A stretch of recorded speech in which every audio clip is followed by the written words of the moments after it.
新闻一开始，先看高雄的海军官校甲空军官校，2月中开始就陆续通报有大批学生出现吐甲流情形，统计有155个人有出现类似的症头。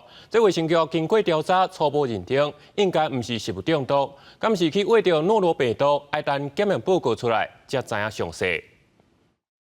挂手落啊，斟酌7号清气，教室内底桌啊、椅啊也拢爱切，公共空间也着消毒。因为海军官校有151个学生拢发生走白的症头。23日有症状者累计151人，皆为学生，而且分属不同班级。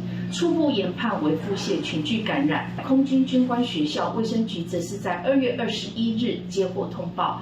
市府表示，15接到海军官校通报，到23中昼进前151个学生有走白的症头。空军官校也在21通报市府有学生出现烧伤的状况。到23中昼进前有4个人去看医生。海军官校指出，顶礼拜有部分学生胃肠无爽快去病院，医生讲是急性胃肠炎。治疗了后拢好啊，也照规定通报，会全力配合调查。初步排除是食物中毒，加个宣传注意个人卫生。也那卫生局研判是集体走白感染，也无排除 是落得造成的。在我的门诊里每天大概2-3成的病人都是肠胃炎的一个症状，主要还是以诺罗病毒为主。